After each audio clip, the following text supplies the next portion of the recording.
what are you thinking about in terms of when you're planning for a better user experience, when you're trying to engage people, and what you've got in terms of you've got different environments, and you've also got a content that you possibly are serving in different forms, I should say.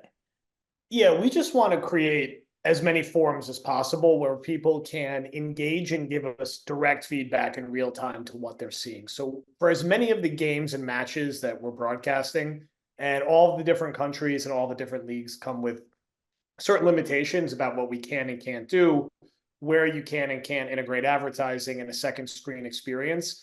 How do we navigate that to create a consistent forum where if we want to do a live poll, if we want to do a live bet or a live game challenge, how do we set that up and how do we prompt it throughout the game that drives as much interactivity as possible and enhances the experience of watching and consuming the game? Most people are always going to be looking at a second screen anyway when they're watching a live stream event. How do we keep that second screen within the broader app that they're already there? That way they're not spending that second screen time off platform, but on platform.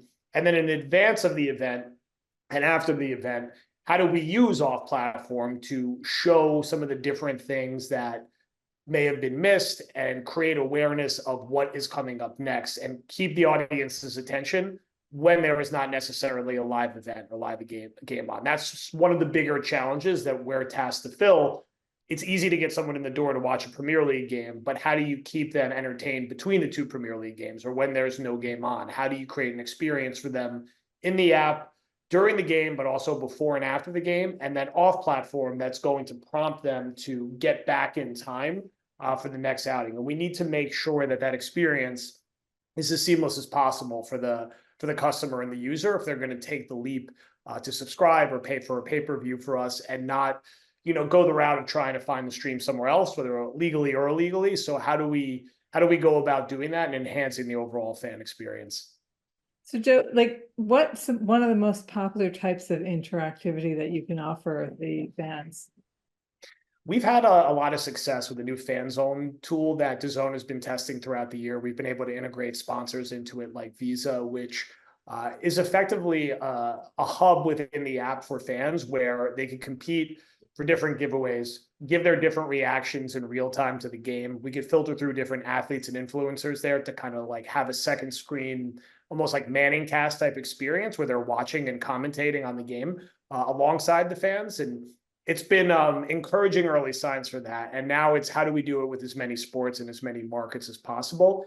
And then how do we bring other elements to the app that mirror some of the most successful components of it? Are we seeing more success with gaming, with pool, with different like challenges, or are we seeing it more when we bring in like an athlete or an influencer to speak and engage with the fans? How do we do that in as many places and as many markets as possible? So, and another aspect of this, in fact, Joe, I'm sure you have to do this, and in fact, I'm sure all of you have to do this, is some accessibility on your streams. And I mean, Joe, do you want to just talk to a little bit more about the accessibility that you include in some of your activities, or do you want to talk about captioning?